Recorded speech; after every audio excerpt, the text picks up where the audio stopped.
एक हॉस्टल में 35 छात्र थे। यदि छात्रों की संख्या 7 बढ़ जाती है तो मेस का खर्च 42 प्रतिदिन बढ़ जाता है। ठीक है। जबकि प्रति छात्र औसत खर्च ₹1 कम हो जाता है तो मेस का मूल खर्च हमें बताना है। मतलब जैसे 35 छात्र थे हमारे पास, ठीक है, और नए छात्र कितने बढ़ गए उसमें 7। जब छात्र बढ़े तो खर्चा तो बढ़ेगा उनके खाने का, तो वो खाने का खर्चा कितना बढ़ गया, 42 रुपये प्रतिदिन, मतलब 42 रुपये औसत बढ़ गया उनका। ठीक है। लेकिन जबकि प्रति छात्र औसत खर्च, जैसे मान लो पहले एक छात्र पे 100 रुपये खर्चा आ रहा था, लेकिन अब वो खर्चा कितना हो गया, 99 रुपये हो गया। ये है इसका। ठीक है, करते हैं चलो इसे। टोटल छात्र कितने हैं, 35। नए छात्र कितने आ गए,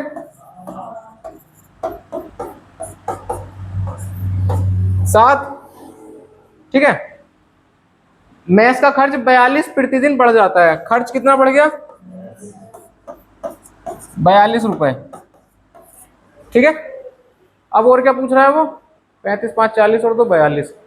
अब देखो, छात्र पहले 35 थे, 7 हो गए, टोटल कितना छात्र हो गए अब नए, 42। उन 42 की वजह से खर्च कितना बढ़ गया, 42 रुपए, यानी कि एक बच्चे की वजह से 1 रुपया खर्च बढ़ गया। ठीक है। और वो पूछ रहा है जबकि छात्र का औसत खर्च ₹1 कम हो जाता है।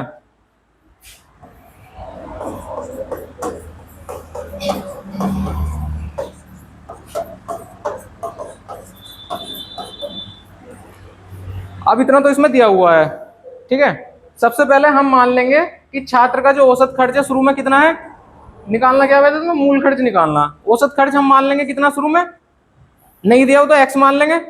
अगर हम औसत खर्च x मान लेंगे तो टोटल खर्च कितना हो रहा होगा मैथ में अभी, 35 इंटू एक्स, औसत को उससे मल्टीप्लाई कर देंगे, यहाँ पे लिख दो, माना औसत खर्च बराबर x। तो प्रारंभिक कुल खर्च कितना हो जाएगा, x गुणा 35। ये आ गया प्रारंभिक। अब छात्र छात्र जो है उसमें जुड़ गए, उससे नया औसत पे क्या दिक्कत आई, नया औसत 1 कम हो गया ना औसत, तो नया औसत कितना आ गया हमारे पास, ना ना नया औसत, पुराना औसत कितना है, पुराना औसत यार x मानना है ना, तो नया औसत कितना होगा,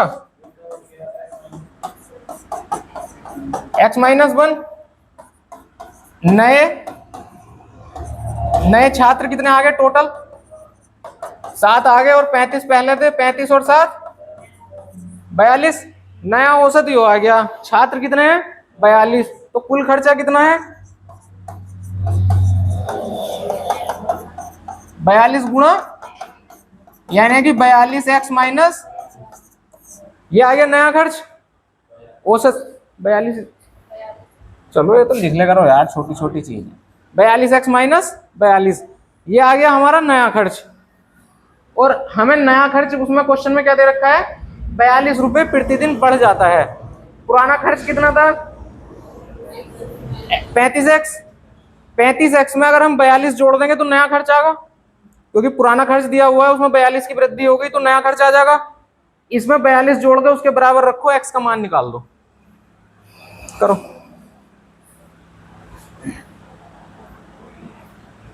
पुराने खर्च में 42 जोड़ेंगे तो नया खर्च आ जाएगा। तो 35x में 42 जोड़ो और उसे 42x- 42 के बराबर रख दो, वहां से x निकल जाएगा तुम्हारा।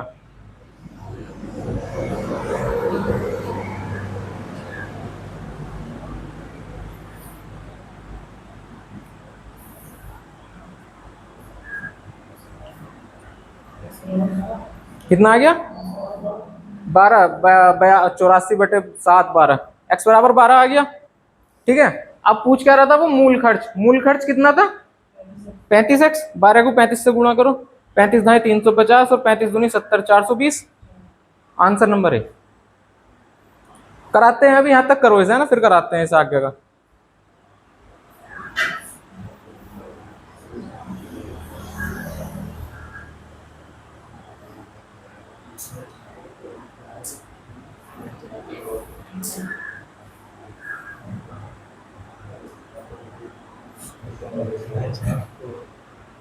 नए छात्र टोटल,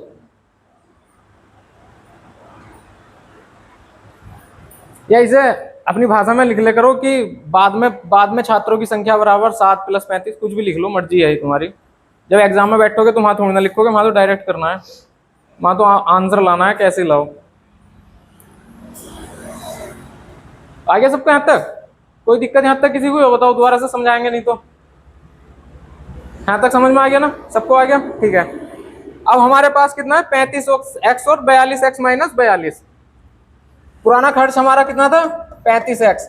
इसमें हमारा नया खर्च हो गया 42, क्योंकि क्वेश्चन में दिया हुआ है 42 जुड़ गया, और हमने जो नया खर्च निकाला वो आ रहा हमारे पास 42x - 42। तो 35x इधर लेके जाओ, 42 में से 35 गया, 7x। ये वाला 42 इधर जाएगा, 42 में जुड़ जाएगा, कितना हो गया?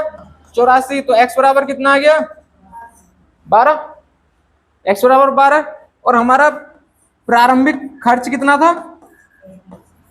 प्रारंभिक खर्च था हमारा 35x, यानी कि 35 गुणा 12, 12 35, 35 350 और 70 420। ठीक है, प्रारंभिक खर्च ये 35x, देखो ये लिखा हुआ, ठीक है, औसत से मान के हमने किया था ये।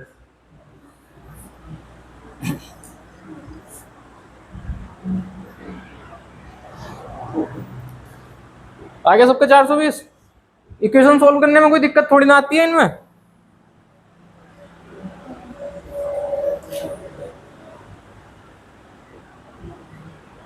हो गया?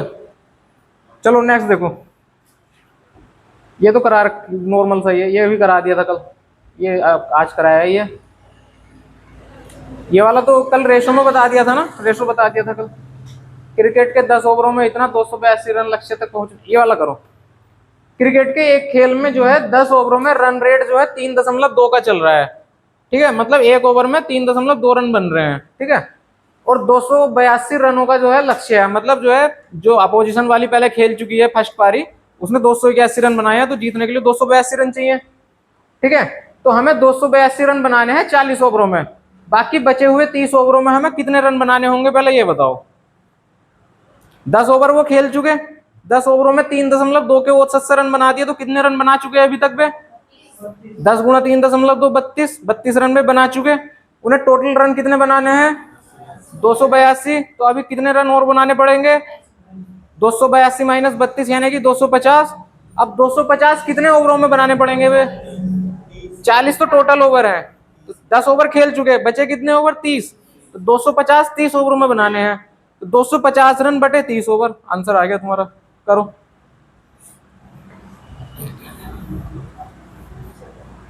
8 दशमलव कुछ आगा, 250 बटे 3, 3 अट्ठे 24। नहीं नहीं नहीं, सुनो, शेष लिखा हुआ है ना, 40 में ही बनाने हैं, शेष 40 ओवरों में। टोटल 50 ओवरों का मैच है, टोटल मैच 50 ओवरों का है, तो 40 ओवरों में ही बनाने हैं। तो 250 बटे 40, 4 छंग 24, 6.25। ठीक है, बता देता हूं, चलो ध्यान से देखो।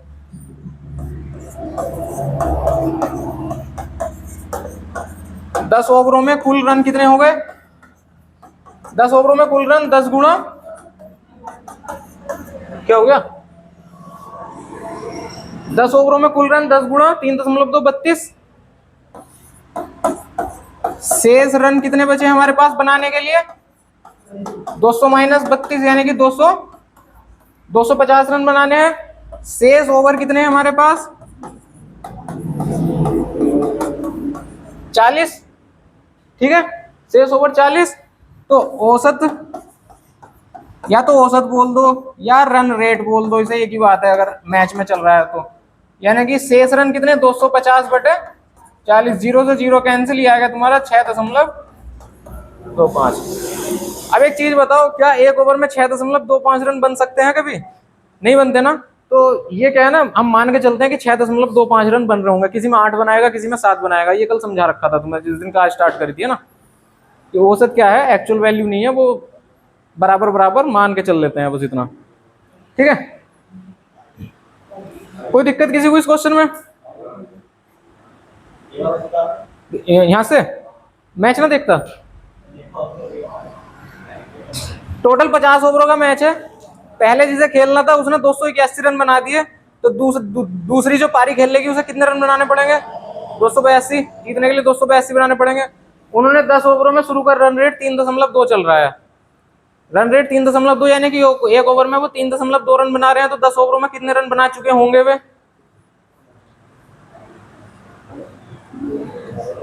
32। बचे हुए रन कितने और बनाने हैं उन्हें?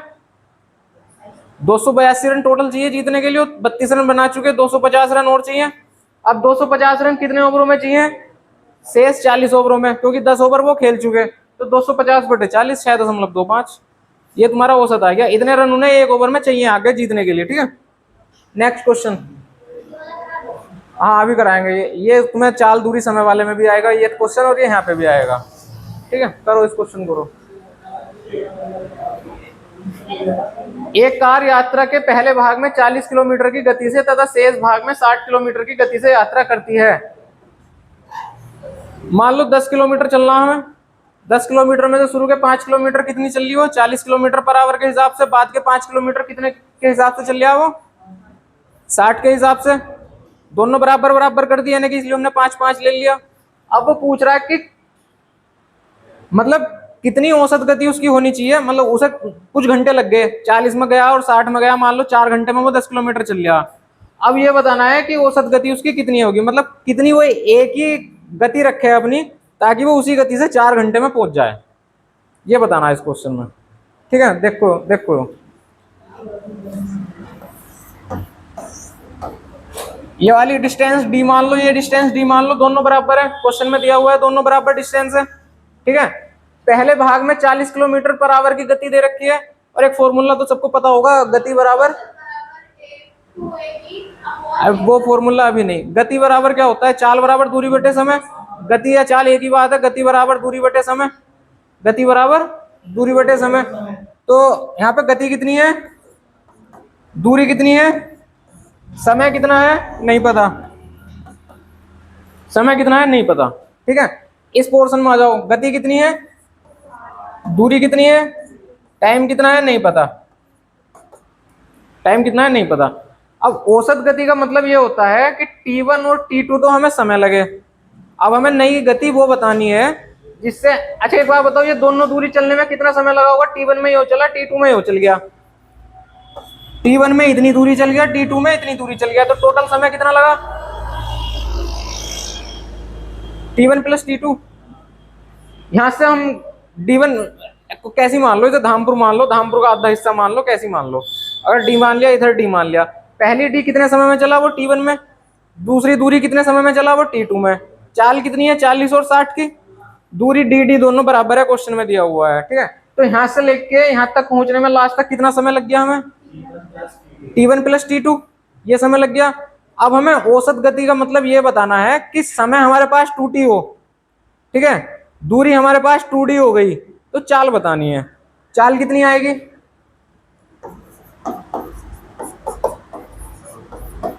दूरी बटे समय। दूरी कितनी है हमारे पास? टोटल दूरी, टोटल समय कितना है हमारे पास? T1 + T2। यहां से T1 की वैल्यू बताइए, इस इक्वेशन से क्या आएगी? D/40। T1 की वैल्यू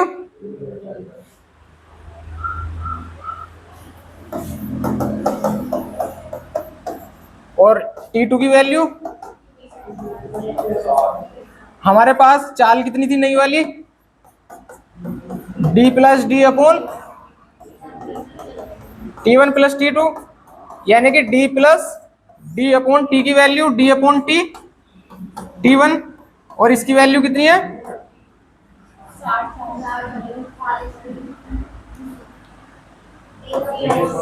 D/40 प्लस, इसे सोल्व करिए जरा एक बार, कितना आ रहा सबका?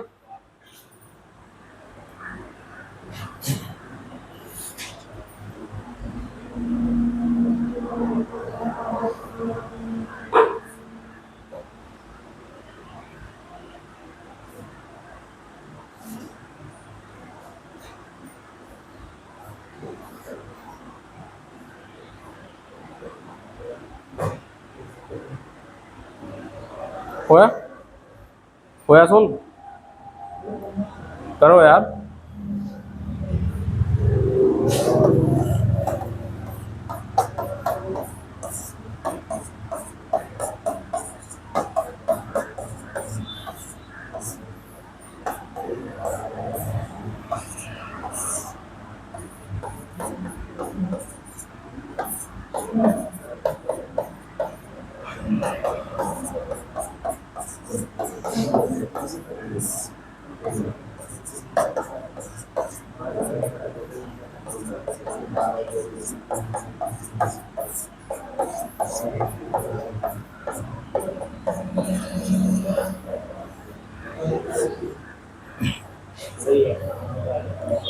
अड़तालीस आया सबका क्या नहीं है बताओ इधर सोल्व करके। डी से डी कैंसिल हो जाएगा कॉमन लिख के। फिर नीचे जो 1/40 1/60 है, इनका आपस में क्रॉस मल्टीप्लाई, एलसीएम ले लो या क्रॉस मल्टीप्लाई कर लो, कुछ भी कर लो, ठीक है। जो बचा वो ऊपर चला जाएगा, नीचे वाला हिस्सा। आंसर कितना आ गया? 48। अब देखो यहाँ पे हमसे क्या पूछ रहा था वो, यही तो पूछ रहा था। डी मतलब चाल चाल हमारी कितनी आ गई? 48। ये तो हमारा आ गया आंसर। अब तुम एक चीज ध्यान से देखो, 40 किलोमीटर और 60 किलोमीटर की हमें क्या दी हुई है, इसमें दूरी दी हुई है, मतलब चाल दी हुई है। अगर इस तरीके का तुम्हें क्वेश्चन मिलता है कि एक कार पहले भाग में इतना और दूसरे भाग में इतना चल रही है, इतने किलोमीटर के हिसाब से चल रही है, तो इसका डायरेक्ट आंसर तुम यहां से दे सकते हो।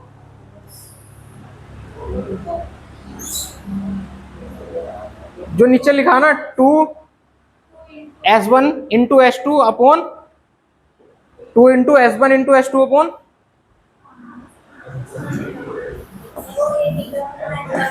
2 गुणा 40 गुणा 60/40 प्लस 60। 40 क्या थी? पहले भाग में चली गई दूरी, दो पहले भाग की चाल, पहले भाग की चाल, चाल को क्या बोल देंगे हम? स्पीड यानी कि s1। 60 क्या था? दूसरे भाग में चली गई चाल, s2। ये s1 ये s2, 40 की जगह s1 रखो और 60 की जगह s2 रखो, तो 2s1 into upon s1 plus s2। ये तुम्हारा शॉर्ट ट्रिक हो गया डायरेक्ट करने के लिए, ठीक है।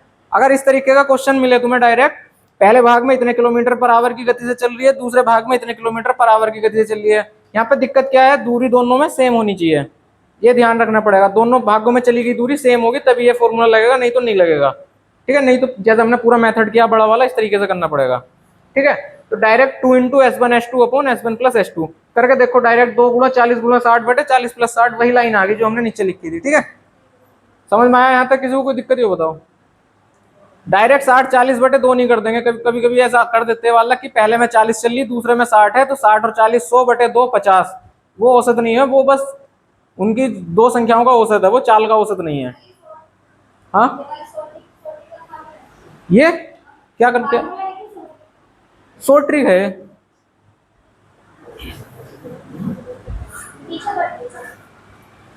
एक उतार लिया यहां तक।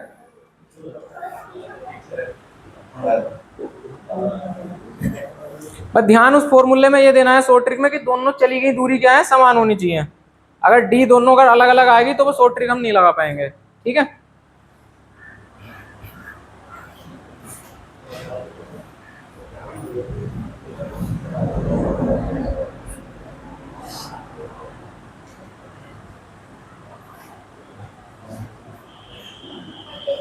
हाँ हो गया सबका?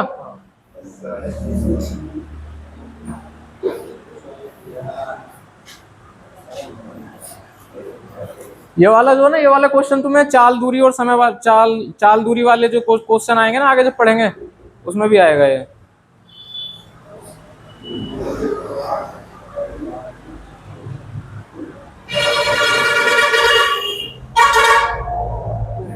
वो भूल जाएगा भाई, ऐसा मत लिख के पीछे पीछे तो पता ना कितनी चीज लिखी हो, कहीं लिख के उसको सर्किल मार ले। इसमें इसमें ये जरूर लिख लेना कि दोनों, मतलब जहां ये फॉर्मूला लिख रहे हो दूरी जरूर लिख लेना ध्यान से, दोनों चली गई दूरी बराबर होनी चाहिए।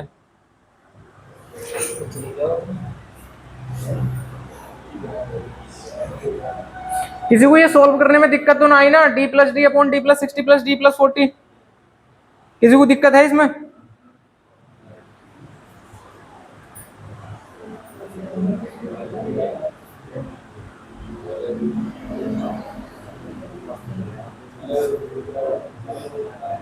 नेक्स्ट करें, हो गया सबका।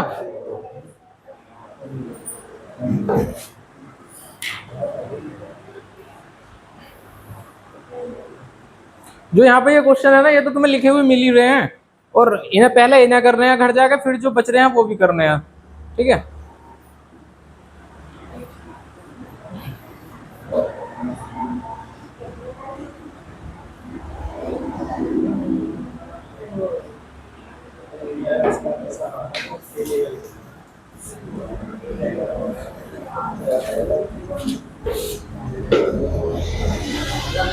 चलो नेक्स्ट क्वेश्चन करो।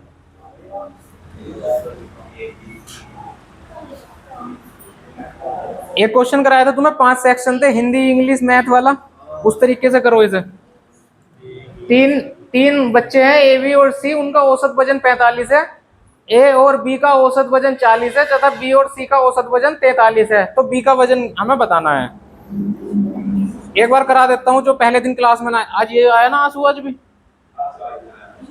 बिजनौर गया। ए बी और सी का औसत कितना है, ए बी सी का औसत कितना है 45, तो इनका योग कितना हो जाएगा, ए बी सी का योग 135 आ गया। ए और बी का औसत कितना है, ए और बी का योग कितना आ जाएगा, बी और सी का औसत कितना है, इनका योग कितना आ जाएगा,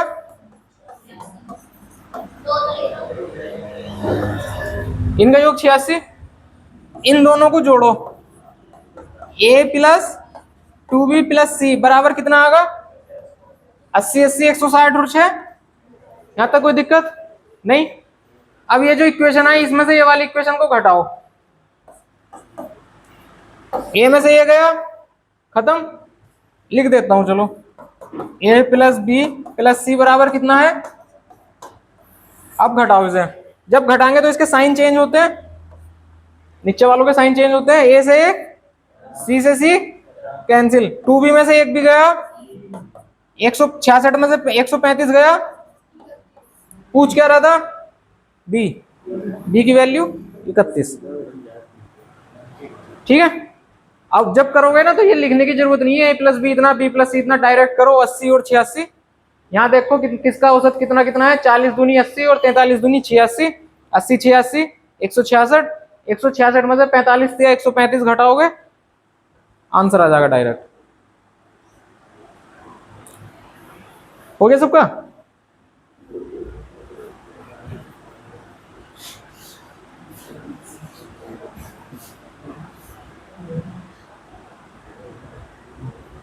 चलो नेक्स्ट क्वेश्चन देखो।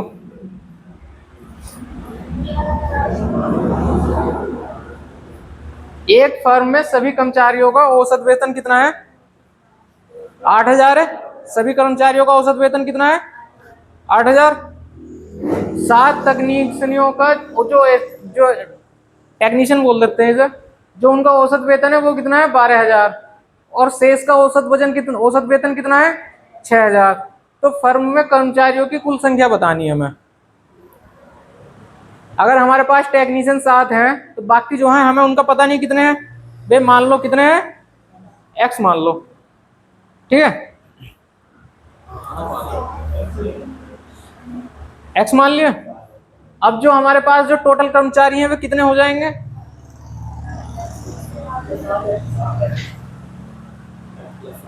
यार प्लस 7 प्लस x और 7x, 7 प्लस x और 7x में बहुत बड़ा अंतर होता है। 7 तो टेक्नीशियन है, बाकी बचे हुए हमने x माने हैं, तो दोनों को जोड़ेंगे ना, x प्लस 7, तो लिख लो इसे,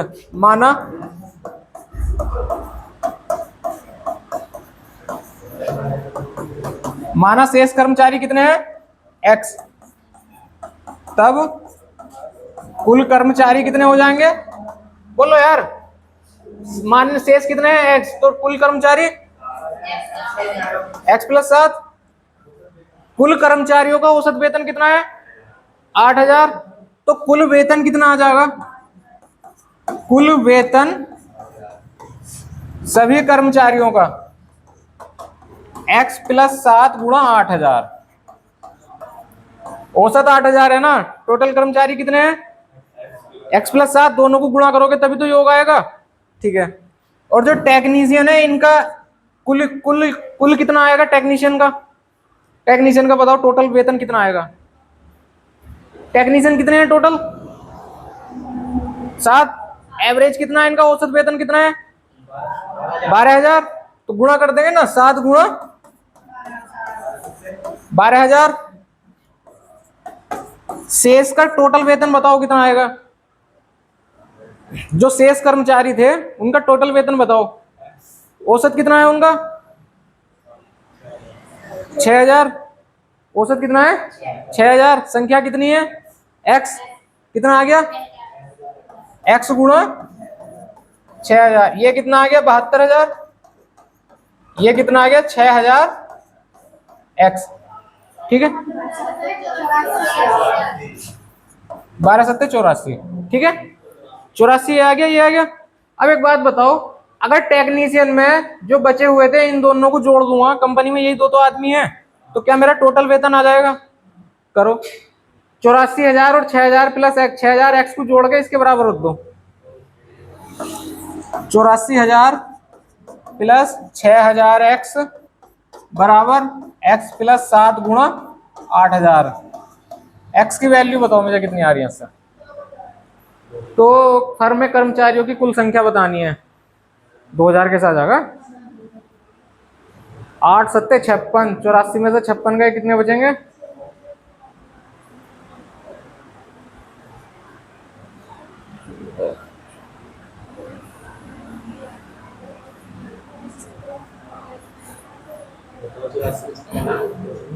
चौदह चौके 56, 14 पंजे 70, 14 छंग 84, 28।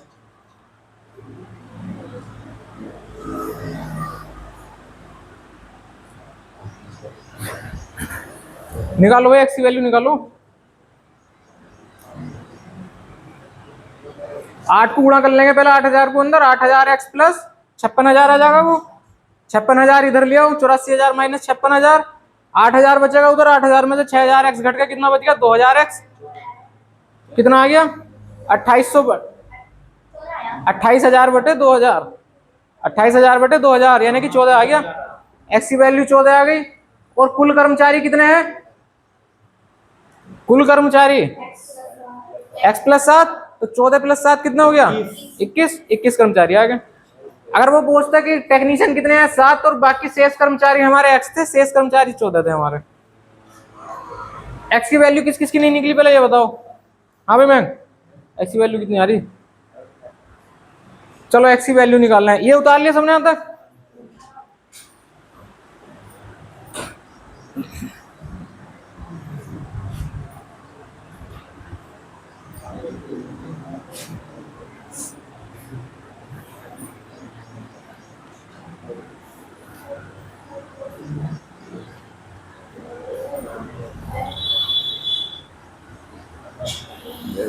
हाँ 14। एक्स हमने क्या मानना था? एक्स क्वेश्चन में क्या मानना था हमने? किस चीज को एक्स माना हमने? हमने एक्स माना किस चीज को है? शेष कर्मचारी। क्वेश्चन में क्या पूछा है? कुल कर्मचारी। हमने कुल कर्मचारी कितने हो गए थे हमारे? तो कितने आ जाएंगे कुल कर्मचारी में? आ गया सबका? चलो, ये था हमारे पास 84,000, और इधर कितना था हमारे पास?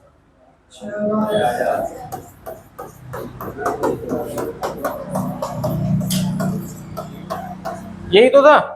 इस 8 की गुणा करो इधर 8,000 की। 8,000 x plus 56,000, 84,000 plus 6,000 x. 6,000 x इधर ले जाओ, 56 इधर ले आओ।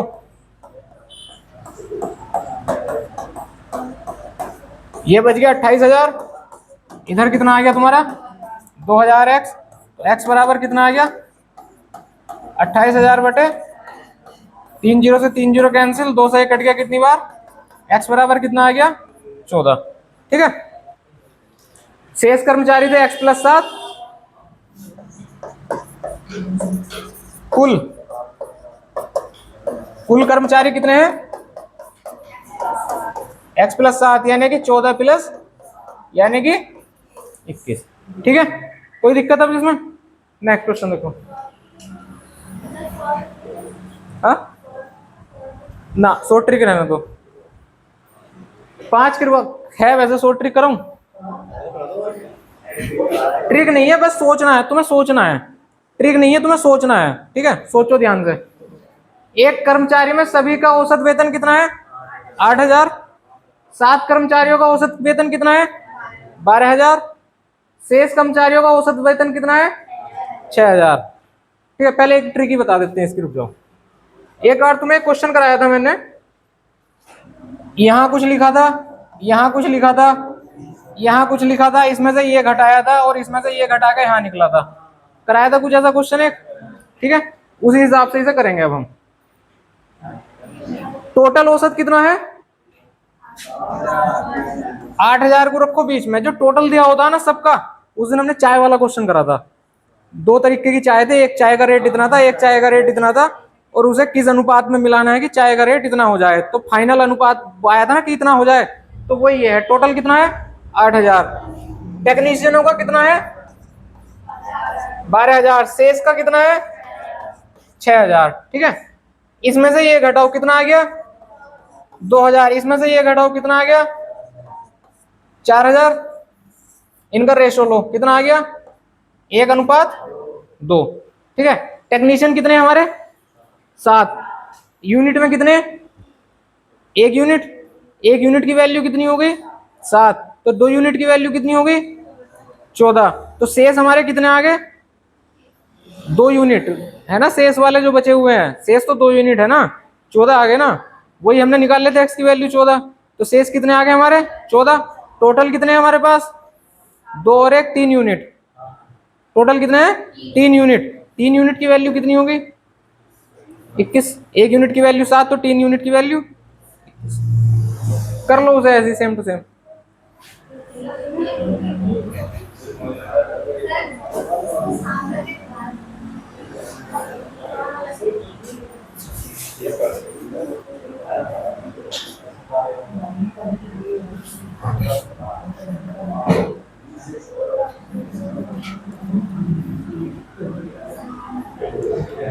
ये वाला जो कॉन्सेप्ट है ना, इसको बोलते हैं एलिगेशन। जब मिक्सचर और एलिगेशन पढ़ोगे ना, तो उसमें ये और अच्छे से क्लियर हो जाएगा तुम्हारा। ठीक है, सबका औसत कितना दिया हुआ है? 8,000। उसे यहां लिखो। टेक्नीशियन कितने का वेतन कितना है? जो बचेगा शेष का वेतन कितना है? 6,000। ठीक है, इसमें से इसे घटाओ, कितना आ गया? इसमें से इसे घटाओ, कितना आ गया? अब इनका रेशो लो। किसी को इसमें दिक्कत 1:2 लिखने में? किसको दिक्कत? 3 0 से 3 0 कैंसिल, 2 1 2, 2 दूनी 4, 1:2। अब ये जो अनुपात आया है, ये अनुपात जो है जो हमारे टोटल कर्मचारी हैं उसमें टेक्नीशियनों का अनुपात है वो। ठीक है, यानी कि 1 अनुपात जो है हमारे पास टेक्नीशियन है और 2 अनुपात जो है शेष है। या ऐसे मान लो, x हमारे पास टेक्नीशियन हो गए तो 2x हमारे पास बाकी बचे हुए लोग हो गए। अब x टेक्नीशियन की वैल्यू कितनी दे रखी? 7 टेक्नीशियन। तो x बराबर कितना है? तो 2x बराबर कितना होगा? और टोटल कितने होंगे? कोई दिक्कत? अब जा करो। जब मिक्सचर और एलिगेशन पढ़ोगे ना, मिक्सचर जब पढ़ोगे उस टाइम पे ये और थोड़ा क्लियर हो जाएगा। उस टाइम पे ऐसे बहुत सारे क्वेश्चन आएंगे। ठीक है, इसको क्या ना एलिगेशन बोल देते हैं इसको। एलिगेशन एक तरीका है, बाकी कुछ नहीं है क्वेश्चन सोल्व करने का। हमने एक्स निकालना था ना, वही एक्स हम यहां से निकाल रहे हैं, बस इतना ही करना है। हाँ, ऐसे किया था।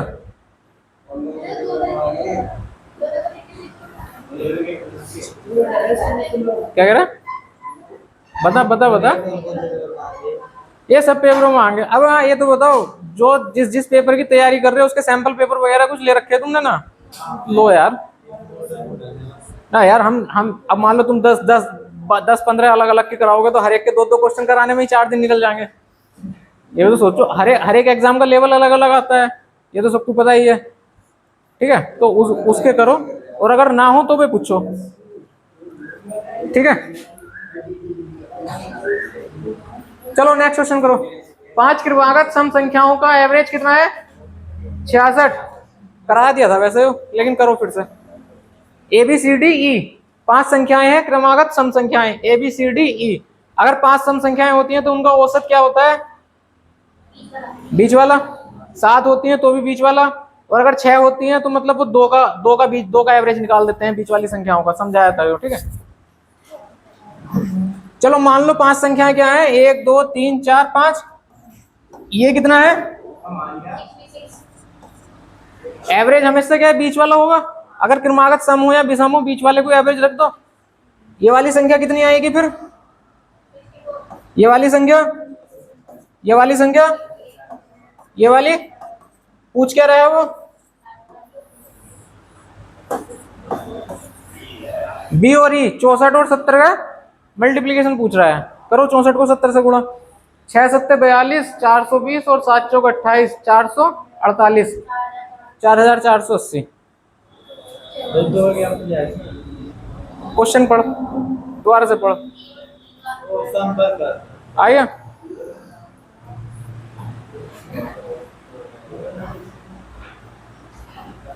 क्वेश्चन में किसी को दिक्कत है इसमें?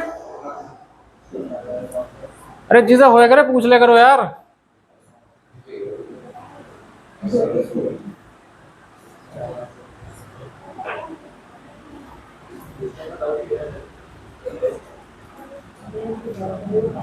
तीस छात्रों की एक कक्षा में लड़कों का औसत वजन 45 केजी है। इधर इधर इधर देखो सब ध्यान से। फिर 30 छात्रों की एक कक्षा में लड़कों का औसत वजन कितना है? 45। और लड़कियों का औसत वजन कितना है? 36। पूरी कक्षा का औसत वजन कितना है? 41। तो कक्षा में लड़कों की संख्या ज्ञात करो। शॉर्ट तरीके से लगाओ इसे एक बार। शॉर्ट तरीका लगा के पहले मुझे रेशो बताओ, जो अभी बताया था एलिगेशन, वो एलिगेशन जो बताया था उससे मुझे रेशो बताओ निकाल के। बीच में क्या लिखा जाएगा?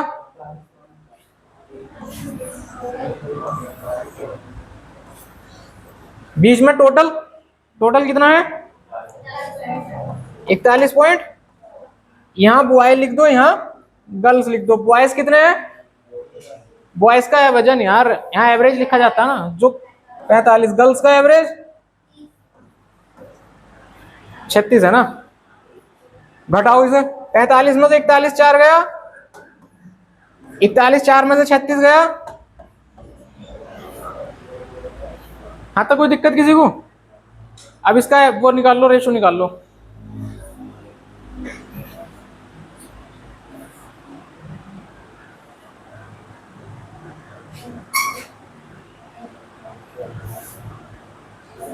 दशमलव भूल जाओ, दोनों तरफ एक एक के बाद है तो दशमलव भूल जाओ, डायरेक्ट गुणा करो। कितना आ गया? 3 और 2 18 दूनी 36, 18 दिया 54, यानी कि 3:2। मेरे पास लड़के कितने हैं? 3:, लड़कियां कितनी है? 2:। टोटल कितने हैं? 5:। 5 की वैल्यू कितनी है? टोटल छात्र कितने कक्षा में? 30। 5 की वैल्यू 30 होगी, तो 1 की वैल्यू 5 की वैल्यू हो गई कितनी? 30। तो 1 की वैल्यू हो गई 6। बॉयज की वैल्यू कितनी हो जाएगी? 3 गुणा 18। गर्ल्स की वैल्यू कितनी आ जाएगी? 2 गुणा 6। यानी कि क्वेश्चन में क्या पूछा है? लड़कों की संख्या 18, ऑप्शन नंबर डी। ये अनुपात के बाद किसको समझ में नहीं आया ये बताओ? अनुपात के बाद, ठीक है, पहले इसे कर लो फिर बताते हैं, दोबारा से समझा देंगे। तुमने लोगों ने अनुपात की क्लास मिस कर रखी है ना। हा? इस वाली कुर्सी पे आ जा भाई, कोई दिक्कत ना।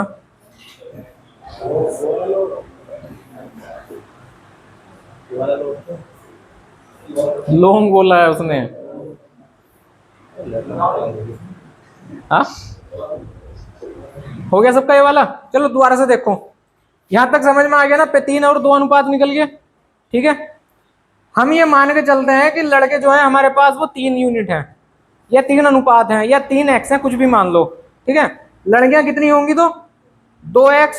अब इधर देखो मैं समझा रहा हूँ, इधर देखो, वो बाद में उतारना, फिर ये मिलेगा ऐसे घर जाकर आराम से उतारना, कोई दिक्कत नहीं, ठीक है। हम ये मान के चल रहे हैं लड़के हमारे पास 3 यूनिट है, लड़कियां हमारे पास 2 यूनिट है। कक्षा में कितने छात्र थे टोटल? 30।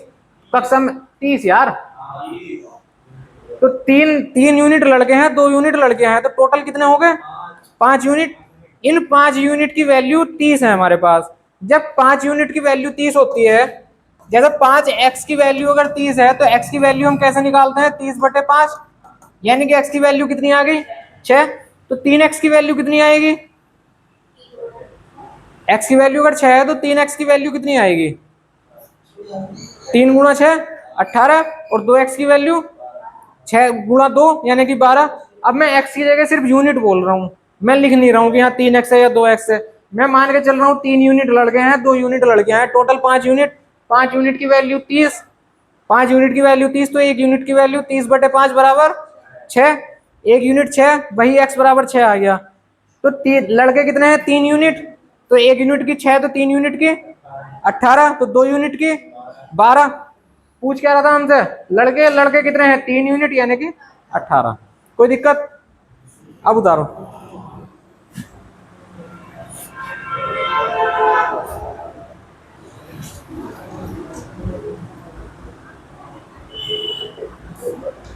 आ गया सबका? आइए।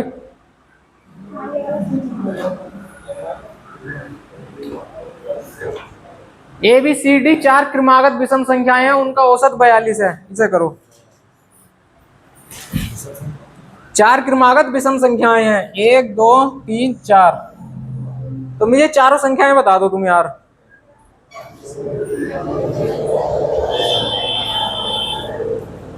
ए बी सी डी 4 क्रमागत विषम संख्याएं हैं, चारों संख्या कर लिया तो ठीक है।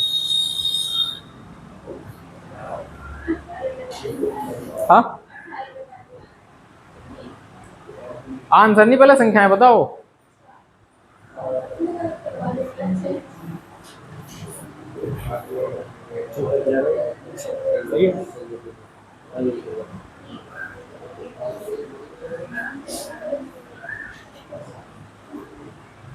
इकतालीस 43 आया किसी का कुछ?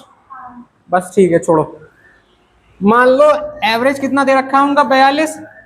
क्रमागत विषम संख्याएं हैं, विषम संख्याओं के बीच में गैप कितना होता है? 2 का। अगर इन दो संख्याओं के बीच में गैप 2 का है तो इस संख्या और इसके बीच में गैप कितने का आएगा? इस संख्या और इसके बीच में गैप कितने का आएगा? 42 अगर यहाँ है तो इससे आगे 1 जोड़ेंगे, ये कितना आ जाएगा? ये कितना आएगा? ये कितना आएगा? ये कितना आएगा? बाकी तो कर ही लो अब जा।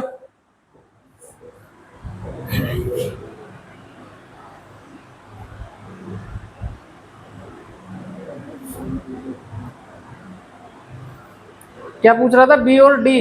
41 और 45, 45 को 15 3 कर लो, 15 का ना 15, 15 चौका 60 और 1 61, 15 तिया 45, 6 तिया 18, 18 45, ठीक है। Option number B.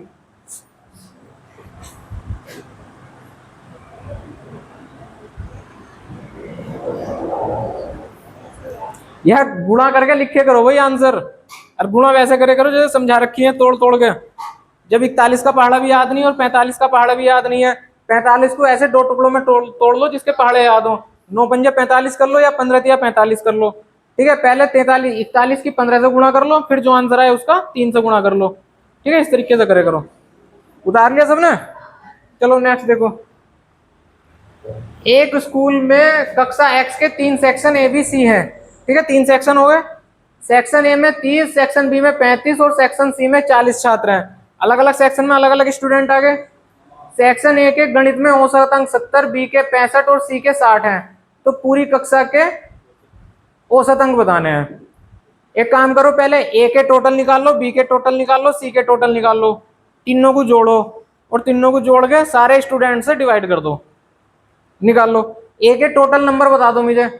एवरेज दिया हुआ है और स्टूडेंट्स की संख्या दी हुई है। ए का टोटल कितना आएगा? समझ में आया? ए का टोटल कितना आएगा 30 गुणा 70, बी का टोटल कितना आएगा 35 गुणा 65, सी का टोटल कितना आएगा 40 गुणा 60। ठीक है, गुणा करने की जरूरत नहीं है, ध्यान दो क्यों, अभी गुणा करने की इनकी जरूरत नहीं है, छोड़ो। अब मैंने क्या बोला, मुझे चाहिए क्या, सभी का औसत, सभी का औसत मतलब ए प्लस बी प्लस सी बटे टोटल स्टूडेंट। टोटल स्टूडेंट कितने हैं 30 प्लस 35 प्लस 40 कितने हो गए 30 30 60 40 100 और 5 105। अब ए की जगह 30 गुणा 70 रखो, बी की जगह ये रखो, सी की जगह ये रखो और सोल्व करो। कोई समझ पा रहा है मैंने गुणा क्यों नहीं करवाई इनकी, कॉमन ले लेंगे। ठीक है, 5 या 5 वगैरह कुछ इस तरीके से कॉमन आ जाएगा तो तुम्हें गुणा करनी आसान पड़ जाएगी फिर लास्ट में जाके। ठीक है, 21 पंजे 105, तो 5 तो कॉमन आ ही जाएगा, 3 6 5 11 5 3 8, 3 कॉमन नहीं आएगा, 5 ही आएगा बस कॉमन, और दशमलव में आंसर आ जाएगा तुम्हारा। यो आ जाएगा 6 गुणा 70। हुआ सोल्व किसी का, ये नहीं हुआ, चलो रुक जाओ, देखो ए की वैल्यू बोलो कितनी थी, बी की वैल्यू, सी की वैल्यू, सी की वैल्यू नीचे कितना था, अगर मैं ऊपर से 5 कॉमन ले लेता हूं, इन दोनों में से किसी में से एक में से 5 कॉमन लिया जाता है, अगर गुणा में है तो कोई में से एक कॉमन ले लो। मैंने 70 में से 5 कॉमन ले लिया तो कितना बचेगा 14 पंजे 70, 30 गुणा 14 प्लस इसमें से कॉमन ले लो 35 गुणा, इसमें कॉमन ले लो 12 गुणा बटे 5 से 105 कितनी बार कट गया 21, 14 दिया 13 पंजे 13 दिया 39 और 6 12 चौक बटे 21। अब जोड़ो इन्हें, 4 4 8 और 4 12, 1280 और 20 1300, 1355 बटे, करो इसे सोल्व,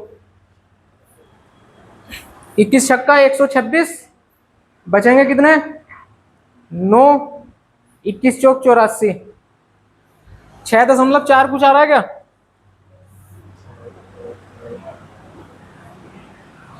ना 60 आना चाहिए, 60.4,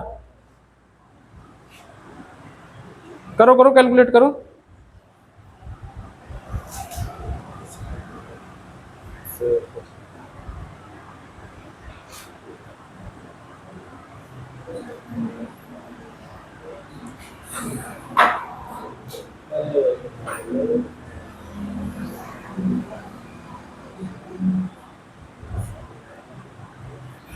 छह 6.4 60.4, किस किस के आ रहे हैं दो आंसर 64.5, ठीक है, और कुछ आ रहा है किसी का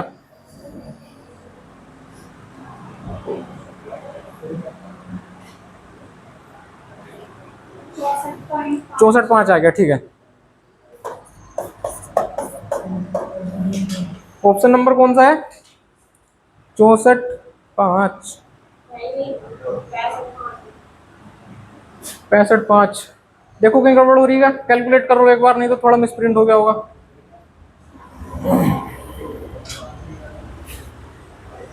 30 70 35 65 40 60, 30 70 35 35 65 40 60, 7 14 पंजे 70, 14 तिया 42 420, 13 13 पंजे 65 का 5 लगे 6, 13 तिया 39 और 40 5 45, 12 चौक 48, 4 4 8 4 12 13 1355 बटे 21, सही है यार, थोड़ा ऑप्शन में गड़बड़ होंगी भाई इधर उधर, ठीक है हाँ ठीक है। चलो नेक्स्ट क्वेश्चन करो, लगातार 9 विषम संख्याओं का औसत कितना है 53, सबसे छोटी विषम संख्या ज्ञात करनी, पता नहीं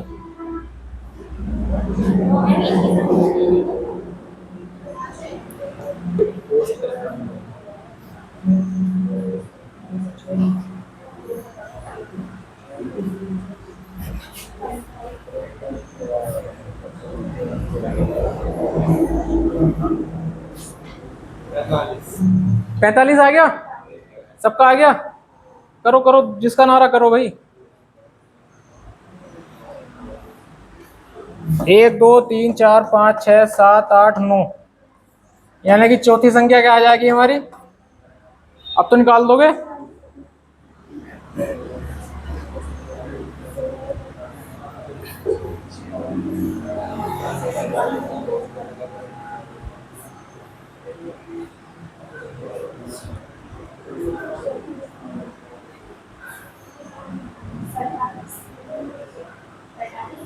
जो भी आया अब तो आ ही जाएगा।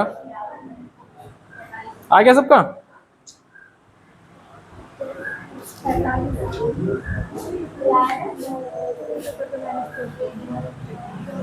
तिरपन तो इसमें दिया हुआ है खुद, पहली क्लास ली थी एवरेज की।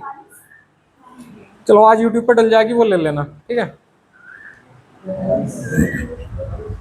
अगर ये संख्या खुद 53 है तो ये वाली आएगी 51, ये आएगी 49, ये आएगी 47, ये आएगी 45, ठीक है। हो गया। चलो बाकी क्वेश्चन करने घर से अब जा। सेम करा दिया।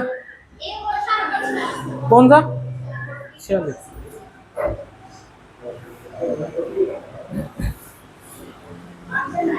आंसर मैच ना कर रहा था, कोई बात ना, चलो देख लें। एक व्यक्ति की पहले 5 महीनों में औसत आयु कितनी है? सॉरी, औसत आयु कितनी है? 12 महीने होते हैं ना।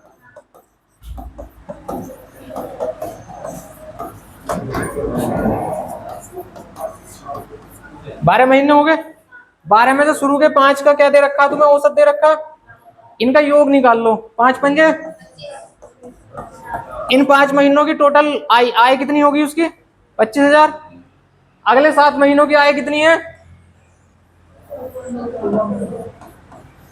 54 गुणा 7, 7,000, 7 चौक 28, 8 2, 7 पंजे 35 और 2 37। अगले 7 महीनों की टोटल आय इनकी इतनी है। 12 महीने की आय कितनी हो जाएगी? 0 0 8 7 5 12, 2 3 5 और 1 6 बटे 12। आंसर मैच ना कर रहा, कोई बात ना, छोड़ो। 46 माइनस, ओ सुनो सुनो सुनो सुनो सुनो,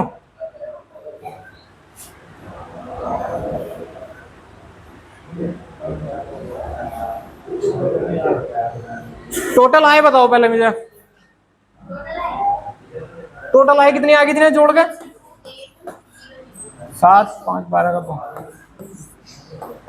आंसर यही आएगा। वो जो ना जो 4500 है ना, उसका जरूरत नहीं पड़ेगी हमें। क्यों? हमें मासिक क्या बताना है? औसत आय बतानी है, ठीक है। दोबारा से देखो इस क्वेश्चन को। पहले 5 महीनों की औसत आय दे रखी है, अगले 7 महीने की औसत आय दे रखी है।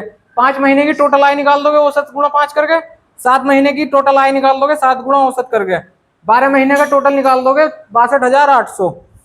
अब वो यदि पूरे वर्ष में 4600 बचा रहा है या कुछ भी कर रहा है, हमें उससे कोई लेना देना नहीं, हमें उसकी मंथली आय निकालनी है। अगर वो पूछता है उसकी मासिक बचत बतानी है तो हमें उसकी जरूरत पड़ती, आय में उसकी जरूरत नहीं पड़ेगी, ठीक है। डायरेक्ट करो इसे। 62,800 बटे 12 कितना आ जाएगा?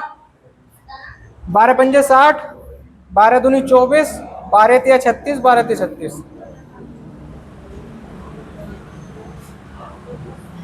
5,200 कुछ आ जाएगा। ऑप्शन गलत है, ठीक है। 5,233। एवरेज कंप्लीट हुई तुम्हारा।